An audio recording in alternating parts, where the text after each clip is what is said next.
एक ऐतिहासिक फैसले में भारत के सुप्रीम कोर्ट ने 1985 में नीलम के अपहरण और हत्या के मामले में 7 आरोपियों को बरी कर दिया, इस बात पर जोर देते हुए कि सबूतों की पूरी कड़ी के अभाव में केवल मकसद ही दोष सिद्धि को बरकरार रखने के लिए पर्याप्त नहीं है।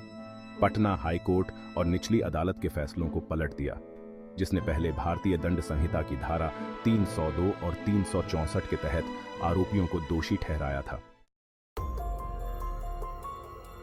30 अगस्त 1985 की रात अशोक कुमार की पत्नी नीलम का बिहार के सिमलतल्ला स्थित उनके घर से अपहरण कर लिया गया था।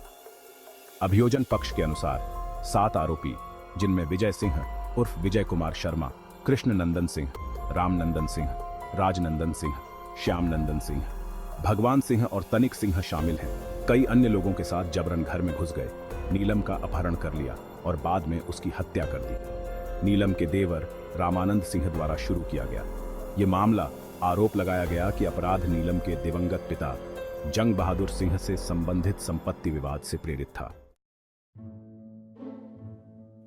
निचली अदालत ने 1992 में 7 में से 5 आरोपियों को भारतीय दंड संहिता की धारा 302 और 364 के तहत हत्या और अपहरण का दोषी ठहराया। आरोपी नंबर 6 और 7 बरी हो गए। हालांकि अपील पर पटना उच्च न्यायालय ने 2015 में आरोपी नंबर 6 और 7 के बरी होने को उलट दिया और सभी 7 व्यक्तियों को दोषी ठहराया। यह दोष सिद्धि मुख्य रूप से कथित मकसद पर आधारित थी। नीलम के परिवार और आरोपियों के बीच उसके पिता की संपत्ति को लेकर विवाद।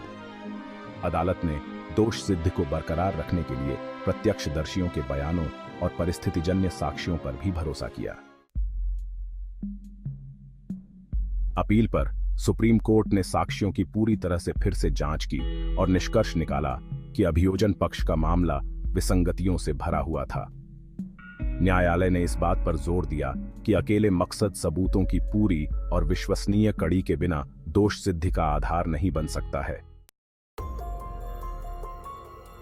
स्वतंत्र गवाहों की कमी। न्यायालय ने कहा कि कई प्राकृतिक गवाह जो घटनास्थल पर मौजूद थे, जिनमें पड़ोसी और उसी घर में रहने वाले किराएदार शामिल हैं, की जांच नहीं की गई। इसके बजाय अभियोजन पक्ष ने परिवार के सदस्यों के बयानों पर बहुत अधिक भरोसा किया, जिन्हें इच्छुक गवाह घोषित किया गया था।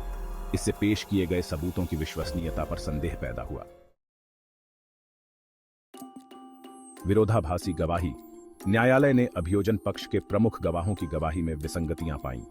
विशेष रूप से मुखबिर PW18 ने कुछ आरोपियों की संलिप्तता के बारे में परिपूर्ण बयान दिए, जिसमें शुरुआती प्राथमिकी में उल्लिखित तथ्यों को अचानक शामिल नहीं किया गया था। अपराध स्थल पर प्रत्यक्षदर्शियों की मौजूदगी पर भी सवाल उठाए गए। परिस्थितिजन्य साक्ष्य की श्रृंखला स्थापित करने में विफलता।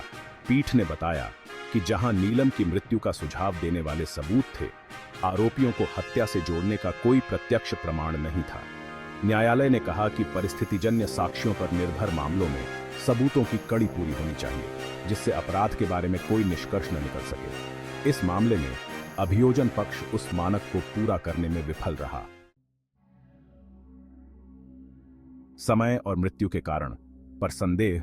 पोस्टमार्टम रिपोर्ट ने मामले को और जटिल बना दिया। रिपोर्ट के अनुसार नीलम की मौत 30 अगस्त 1985 को शाम 5 बजे के आसपास हुई, जबकि अभियोजन पक्ष ने दावा किया कि अपहरण रात 10 बजे हुआ। इस महत्वपूर्ण अंतर ने अभियोजन पक्ष की समय सारिणी की सटीकता के बारे में संदेह पैदा किया। दोष सिद्धि के लिए अकेला मकसद अपर्याप्त।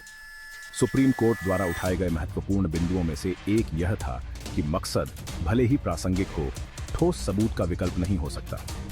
न्यायालय ने इस बात पर प्रकाश डाला कि भले ही नीलम के परिवार और आरोपियों के बीच संपत्ति विवाद था, लेकिन अभियोजन पक्ष यह साबित करने में विफल रहा कि इस मकसद के कारण अपहरण और हत्या हुई।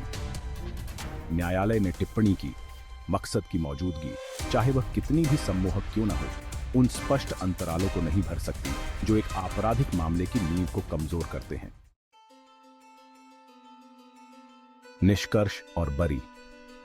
सुप्रीम कोर्ट ने निष्कर्ष निकाला कि निचली अदालतों द्वारा दोष सिद्धि इस आधार पर अस्थिर थी कि अभियोजन पक्ष मामले को संदेह से परे साबित करने में विफल रहा। न्यायालय ने इस बात पर जोर दिया कि दोष सिद्ध सबूतों की एक पूरी कड़ी पर आधारित होनी चाहिए, जो आरोपी को बिना किसी विसंगति या अंतराल के अपराध से जोड़ती हो। नतीजतन सभी 7 आरोपियों को सभी आरोपों से बरी कर दिया गया और उन्हें तुरंत रिहा करने का आदेश दिया गया।